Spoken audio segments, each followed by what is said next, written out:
So I've been wearing a wig for a few months now, and as I've been talking about my hair journey and talking about wigs, I've gotten a few questions on like how I do it and what I do. I like it because it forces me to keep my hair moisturized. I'm more likely to wash and deep condition, do all that things because I don't really have to do anything to my hair throughout the week all the time. And then, you know, it helps with length retention and growing back my alopecia spot. So that's really where I've been over the last few months. Disclaimer, I'm not an expert at this. Like, there's 100 million people on here who are very good at establishing wigs and like showing you how to lay wigs and dye them and like lace front, like all of that I am not capable of doing. This tutorial is very basic, but I think it'll be super helpful for super beginners like me, with minimal effort. And yeah, I've also had a few people reach out and ask like what I should look for what I look for when I buy wigs, like websites I use and different things like that. So yeah, let's get into it. Okay, so I'm gonna tell you about 4 wig companies that I kind of go between, or I always compare, that I think are really good for starting out. I like the quality of them. They last a super long time. They have a lot of options. The prices aren't super crazy. They often have a ton of sales. So yeah, so those are Love Me Hair, Unice Hair, I think I'm saying that right, Unice, Nadula, and Selly Hair. And Selly Hair is where I got this wig from here. So yeah. Scan their websites, compare their prices, look at all their options, different styles, see what you like best. And yeah, so those are the ones that I like. A couple of them also have shops on Amazon, and I will link them in my Amazon storefront, which is going to be linked below, but you can get one in like 1 or 2 days even for emergencies. Okay, so for me, I always shop glueless. I get glueless because to me they're just like the easiest to manage. Lace front 360, it's too much for me. It's too advanced for me. If you do that, slay, and people slay. I'm just, again, for the beginners. And I'll definitely get into the install. I'll show you how I installed this literally today. But glueless is definitely the way to go for me. I just think it's a great way to start. 2, I get everything everything. So pre-plucked. Most of them come like this already, but make sure the hairline is pre-plucked. You know how like when you were a kid and you used to draw like a person and their hair would just be like a block of line? You don't want your hairline to look like that, so the pre-pluck just makes it look a little bit more natural. I also do pre-bleached. I think that means like in the lace there are little knots of where the hair is like crocheted into the lace, and when the hair is pulled taut or tight, you can see the little black knot. So when those are bleached, they blend more into the lace and they're not as noticeable, so you can't see it as much. So I like that as well. And then I also like when the lace is like pre-cut already for me with the jaggedy edge line. Just makes it super easy for me. I don't really have to do a lot or mess up and cut too much or whatever. So yeah, I like that. And then also pay attention to the type of hair that you purchase. This was just like the regular basic texture, but a lot of people like the yaki straight texture, which is more like natural hair straightened out, so it looks a lot more natural. Also make sure that, you know, there's curly, there's dyed, like all of that. Make sure you know like what it looks like if you wet it. Will it dry back straight? Will it dry super wavy? And then sometimes this happens, sometimes not, because some of them come with an adjustable band to fit it perfectly to the size of your head, but there's some that don't. Like this one doesn't, but this one fits so well because I measured the size of my head and it just sits super snug, not too tight. It never gives me a headache, but it fits comfortably. So yeah, if you have the opportunity to determine the specific size, then I would definitely like figure out the circumference size of your head. Some have the combs also to hold it in place, some don't. Obviously with the glueless, you can just wear it as is, where you just put it on your head and go, and that works a lot. I just have found when I did try that, it would eventually be sliding back, and it never like stayed exactly how I had it like to start. So that's why I do a little bit more to it. But first you need to focus on your foundation, your hair, and how you're going to prep your hair. Your hair must be as flat as possible, like as flat as you can possibly get it, because the more lumps and bumps, then the more like weird shape it's gonna give, and it's gonna give more like helmet versus hair. Also super important to keep your hair super moisturized under it as well. So I've been washing my hair every 2 weeks. I wash it, I deep condition it, I apply oil on my scalp, and then I just get to leave my hair alone every single day in between washes, which has been beautiful. I do sometimes spray moisturizing spray on there, or when I shower, I don't wear a shower cap just so I can attract a little bit more moisture in between. But yeah, it's been working super well for me in terms of length retention. I also make sure that I throw in a couple protein treatments and masks and other things in there in between, because that's also super important. Do not neglect your hair, even though you're not wearing it out every day. And then obviously I use a leave-in followed by an oil, and I flat twist my hair because doing cornrows on myself is just not something, again, not there yet. But I can do flat twists on my head and that leaves it pretty straight, so I just kind of flat twist them straight back and then I pin them down so it's super flat. I usually do like 8 to 10, so it's super easy. So the application process I've been talking about, this is where I used to run into a lot of trouble, but I found a solution and I found a way to make everything come together and make it super easy for you. I got a system that works. So what you'll need is a foundation color that matches exactly the color of your forehead where your hairline is. And then I get lace adhesive. I got Wonder Lace, Even Wonder Lace. I got it off of Amazon. They have a bunch of different variations, but I use this because it's super great hold. It doesn't rip out your edges and it comes off super easily with water. I just use a spray bottle on my hair and it comes on the lace and it comes right off. Optional thing I've just recently started using is lace melt. It's like a foam you can put on to make your lace even less detectable, which I also really like. So it really stays on your head. It also helps with holding it longer. So that's another thing that I like. And then I use a headband. These usually come in the box with the wig anyway. But again, if you don't have one of those, a scarf also works. And then lastly, I use a rat tail comb. Okay, so I'm gonna show you how I applied this. We're gonna go back to what I look like maybe like 30 minutes ago. Hello. Okay, so here's my wig. I got it from Selly Hair. It has bangs in the front and layers, and it's just the natural 1B color. It looked a lot better obviously on the first day, but she's been curled and wet and sweat through and all of that. Still in really good condition though, so we're holding on to her for a while. But yeah, before I apply, there's a baby crying outside. Okay, before I apply it, I just flip it over like this. You can see that I already have put a lot of like the makeup on it already, but I'll flip it over and take my foundation and just apply a little bit of it to the lace, like where the lace is gonna be sitting on my forehead, because that's really the key to making sure it blends, it doesn't look ashy, there's no harsh line.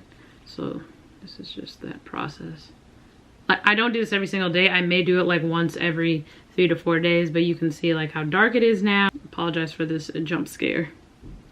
Ugh, I put the wig on and I just kind of double check the color match as it lays on my forehead. Like that looks pretty good. And then I will hold down the lace and just brush all the hair kind of like straight back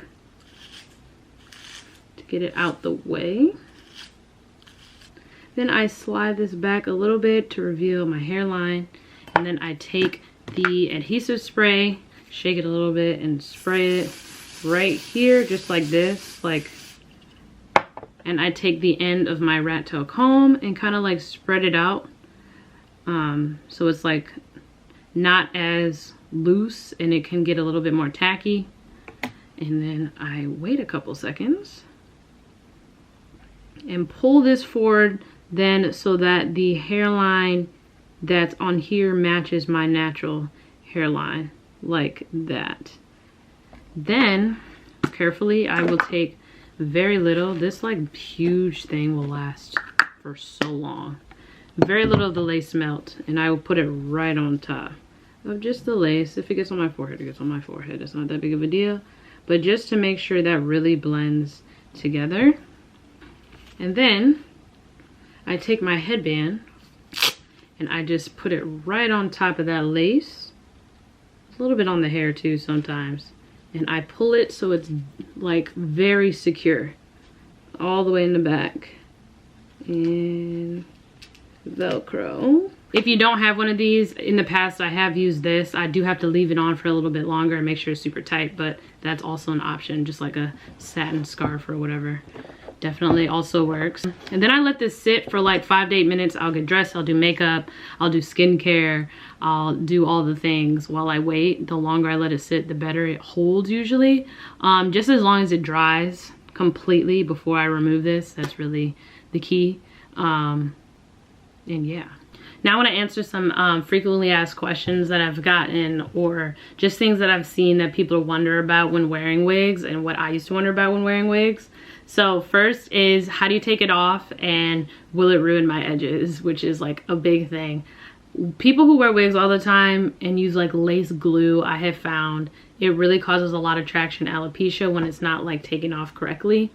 With the Eben Wonder Lace, these guys, it comes off super easily with water, and I spray it along my hairline, just kind of drench it, and the wig will just lift right off. There's no pulling or tugging or pulling out my edges or anything like that. I also don't put the adhesive spray like on my edges. You saw I really just put it like right here, which is where like the front of my lace and the hair is showing, because that's just how glueless wigs are. Sometimes the lace doesn't go all the way down here anyway.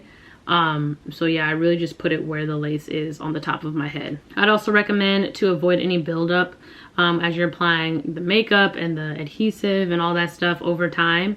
I would, every time you take it off, take like a rougher like paper towel, washcloth type like thing, clean skin towel, and just like wipe all the residue off of the lace before you just leave it for overnight, so that way like a ton of product doesn't build up, because it can cause the hair to clump and then it will shed from the hairline. Next question is, what about sweating, and what do you do like working out? So whenever I'm working out, I just wear a headband. I will have it like secured like this and then throw a headband on.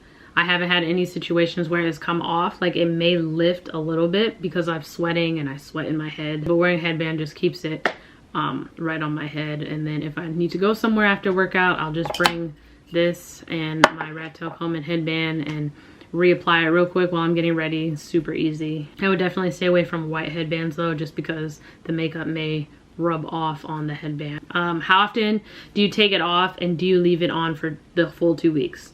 So I actually take my wig off every single night because of my alopecia spot. I have daily treatment that I need to put on my scalp every single day. I also like to put this on my scalp every day. So quick pause. I know y'all have seen, or maybe you haven't seen, the issues surrounding this oil right now, and just Mielle Organics products in general since it was acquired by Procter & Gamble.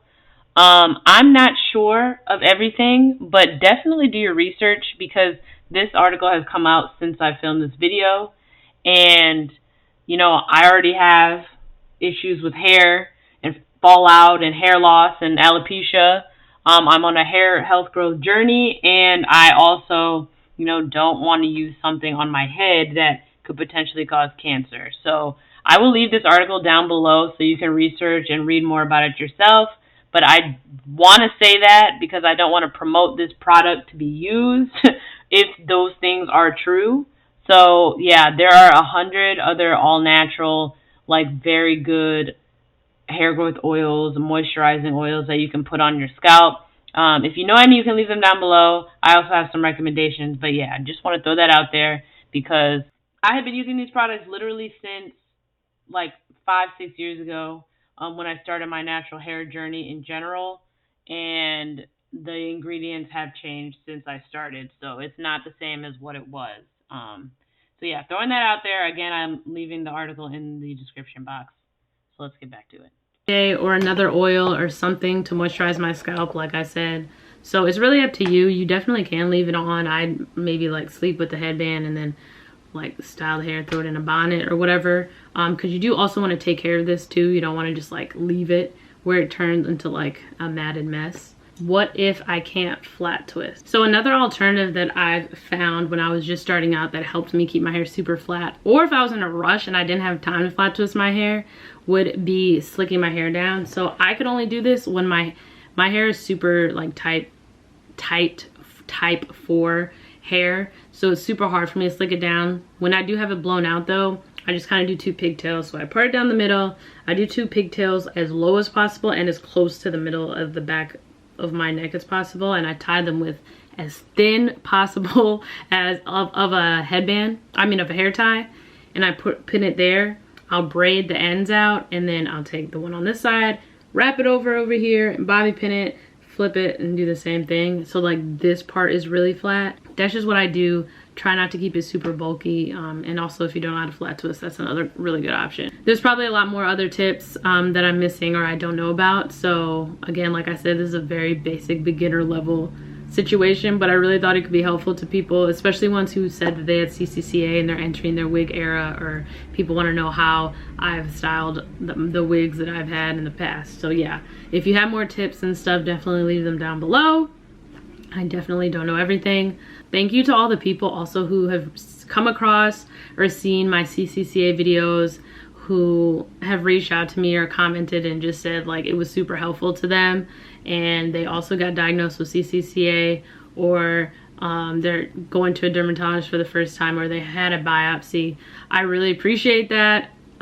That's very brave of you to share, because I know it was very scary for me to share my experience. I'm glad it was worth it though, because it's not something I want anybody to go through alone. It's not fun. It's an emotional roller coaster, and people going through it with you, like people who completely understand. Experiment with different things, try different things to help grow their hair back. It's just super helpful. So I appreciate it. You can DM me on Instagram anytime. I'm pretty responsive, or leave a comment here. You can send me an email just talking about your journey, ask me to do a specific video, whatever you want. Here to listen. Hope this helps, and I'll see you in the next one. Bye.